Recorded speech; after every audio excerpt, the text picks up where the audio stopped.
Hello, Pantherae! In this episode I will derive the formula for the volume and the surface area of a torus.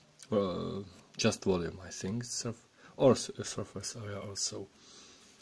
Let us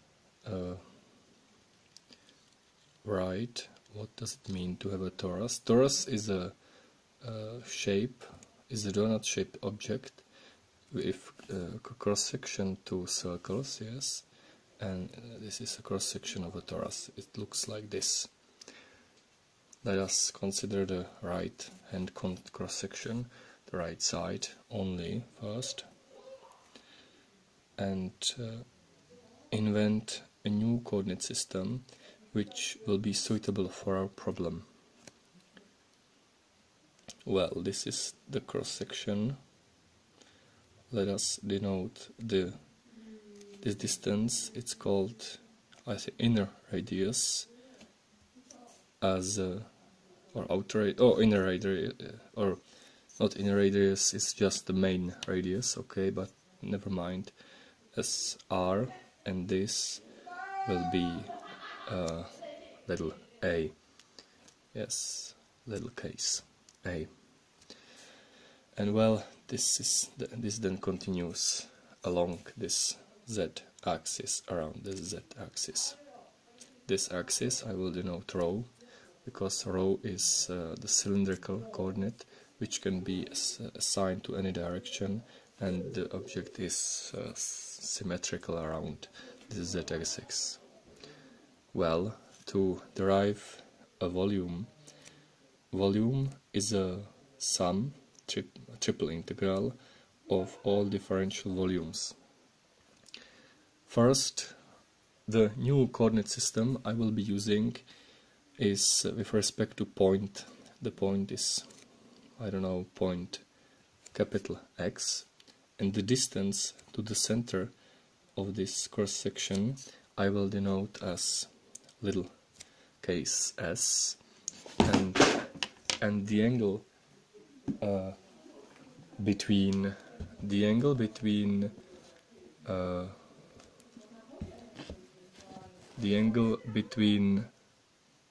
rho axis and the x point I will denote sigma.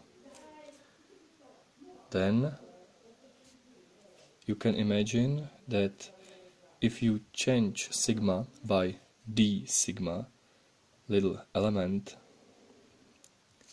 there is d sigma, this length is equal to s d sigma.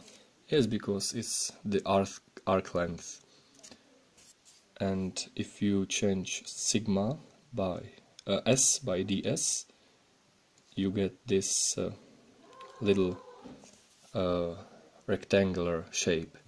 Rectangular because this angle is 90 degrees, it's right angle, so this is in the limit rectangle.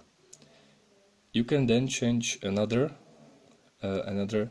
is another quantity to describe a volume, and another coordinate, and the coordinate is the angular coordinate in the phi direction, okay? So that means if you change it, you will move around the axis z, and you get this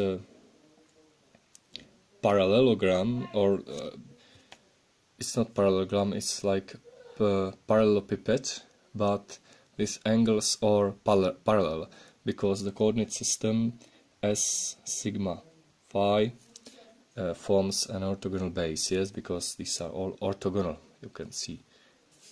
And this distance to the z-axis I will call rho, and with respect to the point x you can simply write rho is equal to r plus this distance, which is exactly s times cosine of sigma, yes, and this distance is therefore rho times d phi, because this is d phi, yes, this is d phi, this angle is d phi, this change. That means this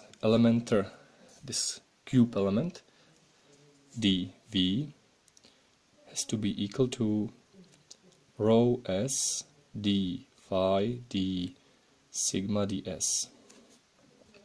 The torus is described as this. Phi lies in the interval 0 to 2 pi, obviously.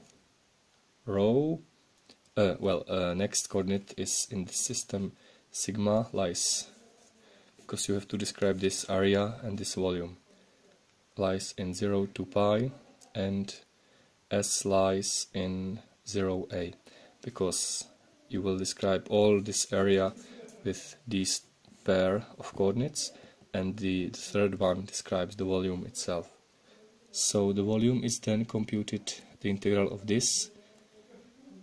So this is 2 pi and 2 pi. This is rho times s, and rho is exactly r plus s cosine theta times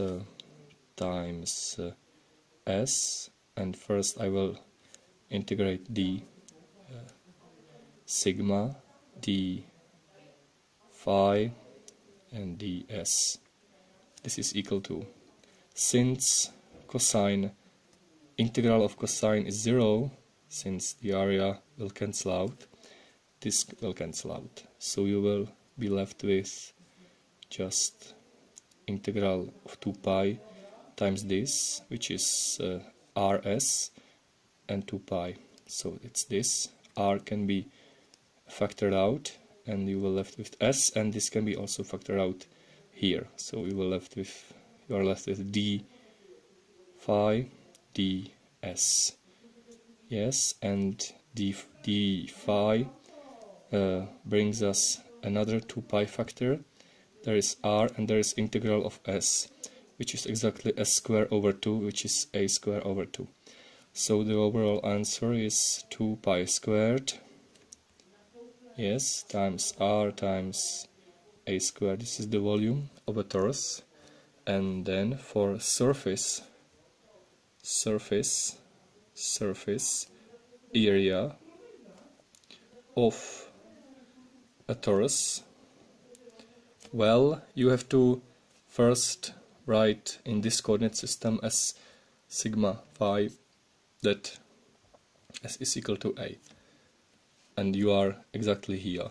And the elementary surface area, this little rectangle, is then computed similarly, because this is also rho d phi, this is rho d phi times this, which is s d sigma. Well, so the overall surface area, capital S, is integral from this 0 to 2 pi, and 0 to pi rho, which is equal to this, r plus a, because s is equal to a, times cosine of phi, cosine of sigma times s, which is equal to a, d, first d sigma and then d phi. And obviously this will again cancel out, since the integral of cosine is 0. That means that you are left with integral 2 pi and 2 pi, so this is 2 pi squared, and what you are left with is r and a, which can be written as 4 pi squared r times a. And this is the answer for the area of the surface area of a torus. You can, if you change the integration from pi halves to 3 pi halves, you will get the surface area of the inner part of a torus, but this is left as an exercise, because it's very easy to handle. So well, I hope you enjoyed it, and in the comments you can give me a suggestion how to improve this channel and how to compute much complicated examples, for example. And see you next time. Pantherae, and goodbye.